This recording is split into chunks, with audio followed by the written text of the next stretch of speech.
자, 그럼 아버지, 나는 누가 돌봐요? 차디찬 궁궐 마루에 엎드려 울고 있는 한 소녀가 있었습니다. 불과 7살밖에 안 된 이 아이는 방금 어머니를 잃었습니다. 동생을 낳다가 세상을 떠난 것입니다. 이 소녀의 이름은 경혜공주, 조선 문종의 딸이자 단종의 누나였습니다. 하지만 이런 비극적 상황이 벌어진 데에는 아주 충격적인 이유가 있었습니다. 경혜공주의 어머니 권씨는 본래 후궁이었습니다. 조선시대에는 왕과 왕비 사이에서 태어난 딸만 공주라 불렀고 후궁의 딸은 옹주라 불렀습니다. 그러니 경혜공주는 원래 공주가 될 운명이 아니었던 겁니다. 그런데 왜 후궁의 딸이었던 경혜가 공주가 되었을까요? 당시 세종은 큰 고민에 빠져 있었습니다.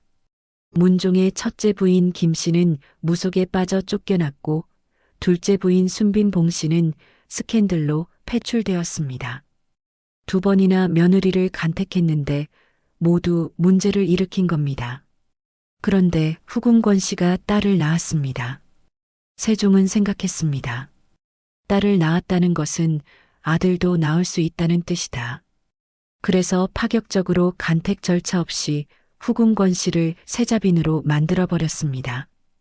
경혜공주는 이렇게 태어난 순간부터 조선 왕실의 기대를 한 몸에 받으며 자랐습니다. 할아버지 세종과 아버지 문종의 사랑을 독차지했습니다. 그리고 7살이 되던 해 드디어 어머니 권씨가 아들을 낳았습니다. 6살 터울의 동생이 생긴 겁니다. 경혜공주는 얼마나 기뻤을까요? 하지만 그 기쁨은 단 하루도 가지 못했습니다. 어머니 권씨가 동생을 낳고 바로 다음 날 산후병으로 세상을 떠난 것입니다. 7살 소녀는 어머니를 잃었습니다. 갓 태어난 동생도 어머니를 잃었습니다. 이제 남은 건 서로밖에 없었습니다. 문종은 일찍 아내를 잃은 두 자식을 더욱 각별하게 돌봤습니다. 특히 경혜공주를 극진히 아꼈습니다. 경혜공주도 갓 태어나 어머니를 잃은 동생을 애지중지 돌봤습니다. 그렇게 9년이 흘렀습니다. 1450년 경혜공주가 16살이 되던 해, 세종과 문종은 공주의 혼인 상대를 고르기 위해 심혈을 기울였습니다. 그리고 선택한 사람은 해주정씨 가문의 정종이었습니다. 당대 최고의 명문가 출신이었습니다. 경혜공주는 행복했습니다. 할아버지와 아버지가 정성스레 골라준 남편과 혼인을 했습니다. 하지만 혼인한 지 한 달도 안 돼서 할아버지 세종이 세상을 떠났습니다. 그리고 아버지 문종이 왕위를 이어받았습니다. 경혜공주는 정식으로 공주가 되었습니다. 경혜공주는 이제 행복할 일만 남았다고 생각했습니다. 사랑하는 남편과 함께 새로운 인생을 시작하는 거라고. 그런데 아버지 문종의 건강이 점점 나빠지고 있었습니다. 세종의 3년상을 치르면서 몸이 악화된 것입니다. 1452년 결혼한 지 2년 만에 아버지마저 세상을 떠났습니다. 경혜공주는 18살이었고 동생은 겨우 12살이었습니다. 12살 동생이 왕위에 올랐습니다. 단종입니다. 경혜공주는 궁궐에 혼자 남겨진 어린 동생이 걱정되어 자주 찾아갔습니다. 단종도 누나를 보면 마음이 편해졌습니다. 서로가 서로에게 의지가 되었습니다. 그런데 1453년 10월 밤이었습니다. 경혜공주의 집에 갑자기 사람들이 들이닥쳤습니다. 앞장선 사람은 단종의 삼촌 수양대군이었습니다. 역적 김종서를 처단하고 오는 길이라 군사를 대동하였나이다. 명패를 내어주시지요. 그날 밤 단종은 경혜공주의 집에 머물고 있었습니다. 수양대군은 어린 왕에게서 명패를 받아 조정 대신들을 제거하기 시작했습니다. 계유정난이 일어난 겁니다. 단종은 벌벌 떨며 말했습니다. 삼촌, 나를 살려주세요. 경혜공주는 아무것도 할 수 없었습니다. 그저 어린 동생이 무사하기만을 빌 뿐이었습니다. 아버지 문종이 사랑을 담아 지어준 신혼집이 비극의 무대가 되어버렸습니다. 계유정난 이후 수양대군은 조선 조정을 완전히 장악했습니다. 경혜공주와 단종은 불안에 떨며 하루하루를 버텼습니다. 그러던 2년 후인 1455년 6월 경혜공주의 남편 정종이 갑자기 어디론가 끌려갔습니다. 대체 무슨 일입니까? 경혜공주가 다급히 물었지만 아무도 대답해주지 않았습니다. 정종은 수양대군의 동생인 금성대군과 가깝게 지냈습니다. 금성대군은 형 수양대군이 권력을 찬탈하는 것을 강력하게 반대했습니다. 수양대군은 금성대군을 권력 남용죄로 유배 보냈는데 정종도 함께 엮인 겁니다. 정종은 단종의 매형이었습니다. 언제든 반란의 중심이 될 수 있는 위험한 인물이었던 것입니다. 정종은 영월로 유배를 가게 되었습니다. 하지만 며칠 후 더 충격적인 일이 벌어졌습니다. 단종이 왕위를 수양대군에게 넘긴 겁니다. 더 이상 버틸 수 없다고 판단한 것입니다. 수양대군은 조선의 7대 왕 세조가 되었습니다. 경혜공주는 절망했습니다. 동생은 왕위를 잃었고 남편은 유배를 갔습니다. 얼마 후 경혜공주가 갑자기 병석에 누웠습니다. 세조에게 소식이 전해졌습니다. 경혜공주가 병으로 누웠다고 합니다. 세조는 고민에 빠졌습니다. 단종의 누나가 아파 누워있다는 소식이 퍼지면 민심이 흉흉해질 것입니다. 경혜공주는 아픈 것을 세조에게 알림으로써 남편을 돌려달라는 압박을 한 겁니다. 세조는 결국 정종을 한양으로 돌아오게 했습니다. 그러자 경혜공주는 벌떡 일어났습니다. 조정 대신들이 들썩였습니다. 정종의 죄가 사라진 게 아닙니다. 다시 유배를 보내야 합니다. 세조는 다시 정종을 수원으로 유배 보냈습니다. 단 2달 만에 해프닝이었습니다. 이번에 경혜공주는 말했습니다. 저도 함께 가겠습니다. 왕족이 유배지로 따라가는 것은 매우 이례적인 일이었습니다. 하지만 경혜공주는 단호했습니다. 세조는 허락했습니다. 경혜공주는 죄인이 아니었으니까요. 가마도 준비해주고 노비도 보내주고 매월 음식도 지원했습니다. 경혜공주는 남편과 함께 수원으로 갔습니다. 그런데 얼마 지나지 않아 조정 대신들이 또 문제를 제기했습니다. 수원은 너무 가깝습니다.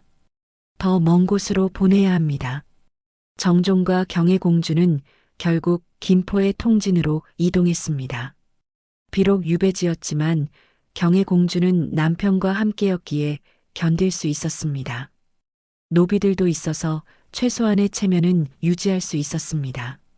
하지만 2년 후인 1456년 또다시 엄청난 일이 벌어졌습니다. 사육신의 단종 복위운동입니다. 세조를 암살하고 단종을 다시 왕으로 만들려던 계획이 발각되었습니다. 사육신은 모두 처형되었습니다. 세조는 배후에 단종이 있다고 의심했습니다. 사육신 중 한 명인 성산문이 단종도 계획을 알고 있었다고 진술했기 때문입니다. 세조는 단종을 철저히 감시하기 시작했습니다. 그리고 정종에게도 칼날을 세웠습니다. 정종을 전라도 광주로 유배 보내라. 단종의 매형이자 언제든 반란의 중심이 될 수 있는 정종을 더 멀리 보낸 겁니다. 경혜공주는 이번에도 남편을 따라갔습니다. 하지만 이번 유배는 이전과 완전히 달랐습니다. 세조는 정종의 모든 재산을 몰수하고 시중 들던 노비들을 대부분 빼앗아 갔습니다. 경혜공주는 하루아침에 모든 것을 잃었습니다. 이제는 직접 집안일까지 해야 했습니다. 공주로서의 삶은 거리가 너무 멀어졌습니다.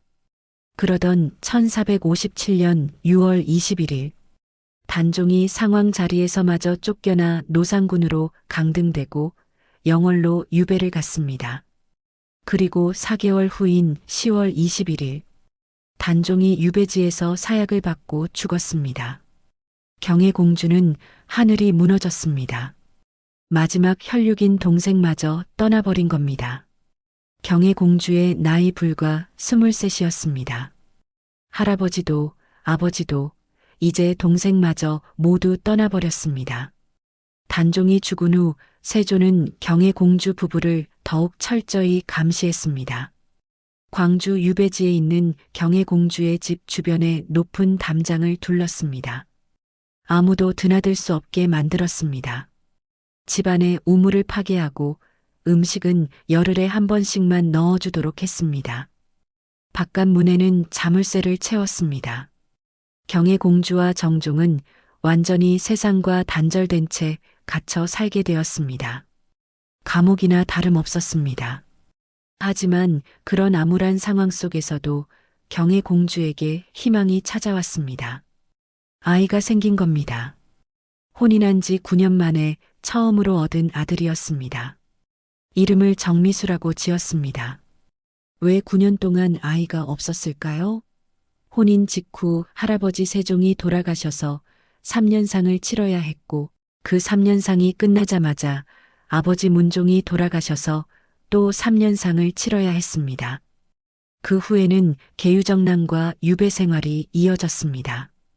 9년 만에 얻은 아들은 경혜공주에게 유일한 희망이었습니다. 이 아이만큼은 지켜야 해.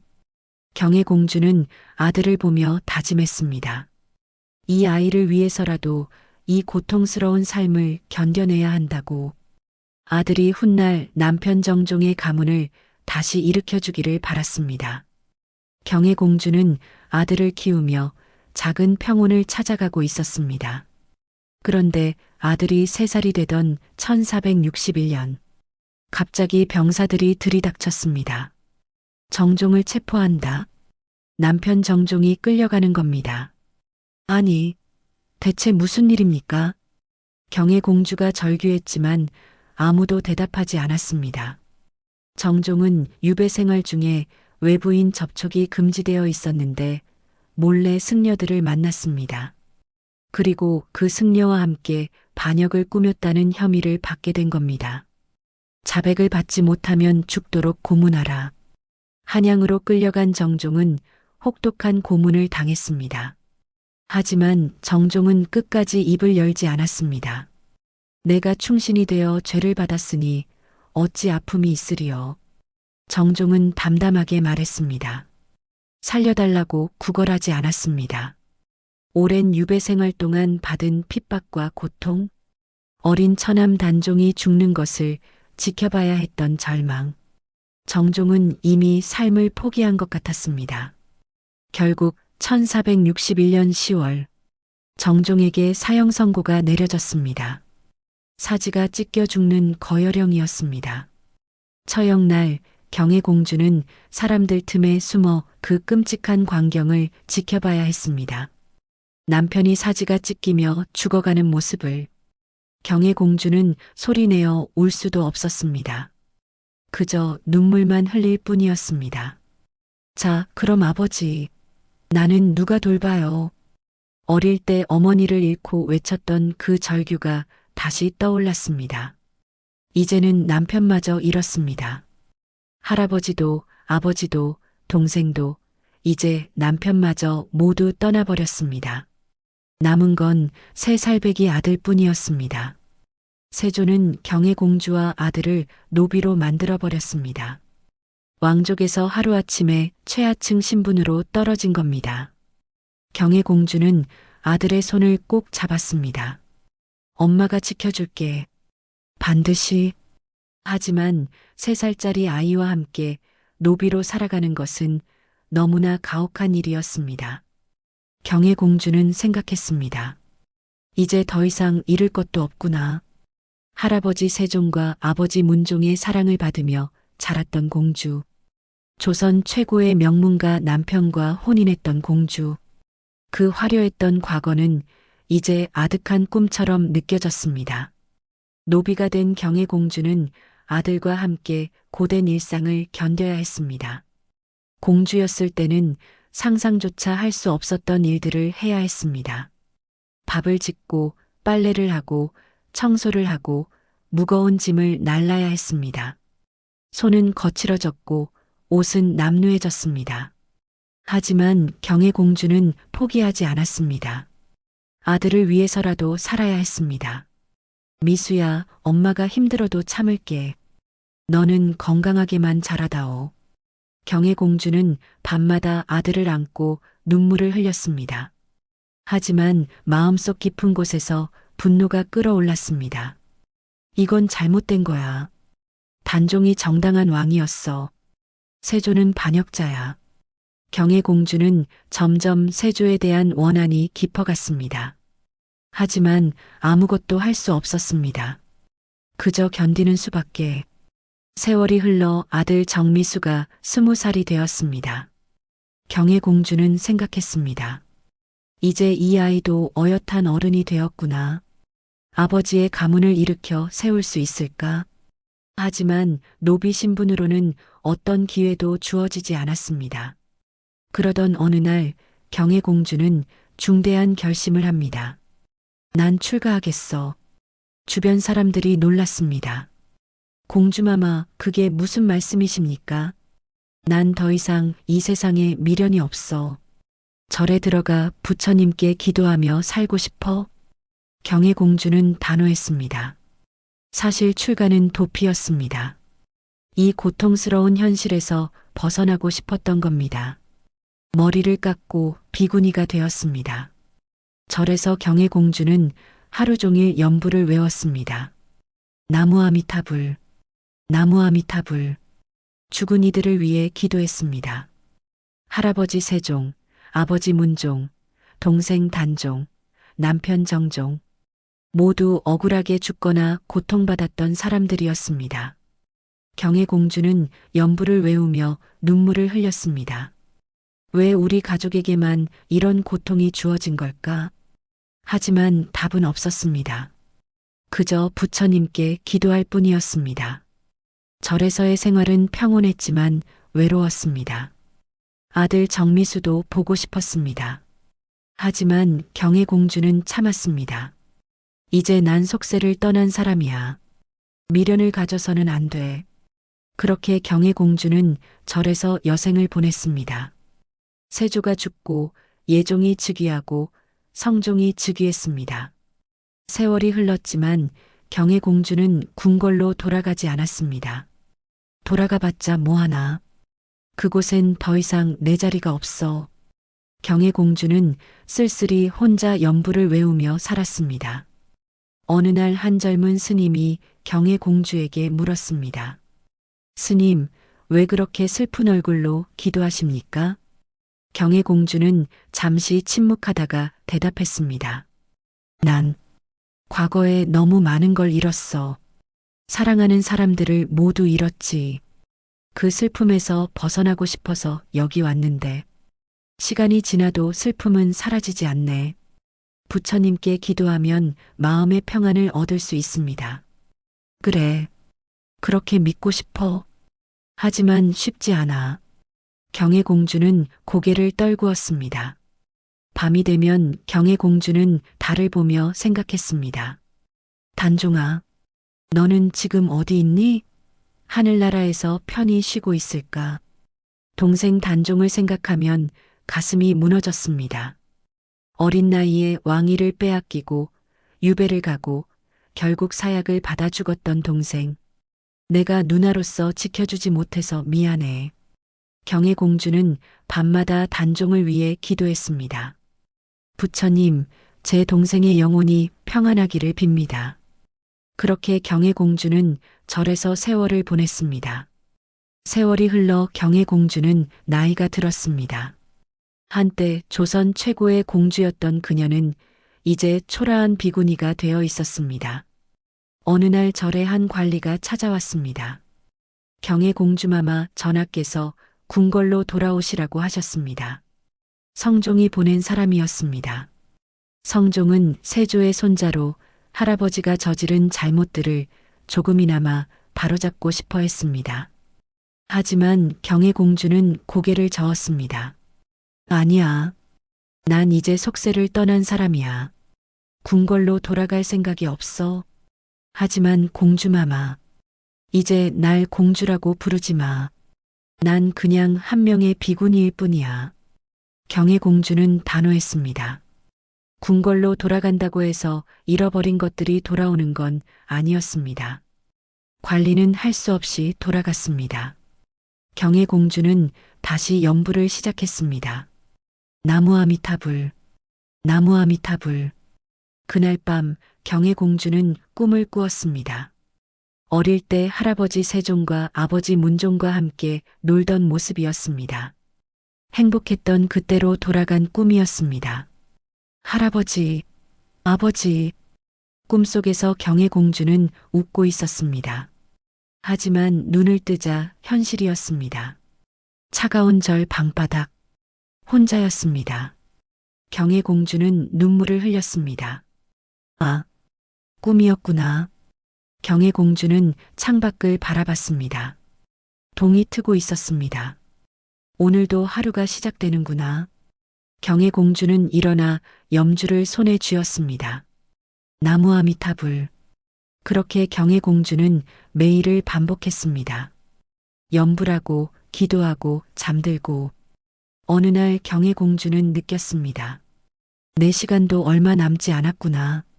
몸이 점점 약해지고 있었습니다. 경혜공주는 마지막 소원을 빌었습니다. 부처님, 제가 죽으면 단종이 있는 곳으로 보내주세요. 그리고 할아버지, 아버지, 남편도 만나게 해주세요. 경혜공주는 평생을 고통 속에서 살았습니다. 어릴 때 어머니를 잃었고, 할아버지와 아버지를 잃었고, 동생을 잃었고, 남편을 잃었습니다. 공주에서 노비로 떨어졌고, 결국 모든 것을 버리고 절로 들어갔습니다. 하지만 경혜공주는 끝까지 살아남았습니다. 그 고통을 견뎌냈습니다. 내가 이렇게 살아남은 이유가 뭘까? 경혜공주는 스스로에게 물었습니다. 그리고 깨달았습니다. 아, 증인이 되기 위해서였구나. 세조가 저지른 잘못을, 단종의 억울함을 후세에 전하기 위해서. 경혜공주는 미소를 지었습니다. 그래, 난 증인이야. 그 비극을 직접 겪은 증인. 경혜공주는 마지막 힘을 다해 연부를 외웠습니다. 나무아미타불, 나무아미타불.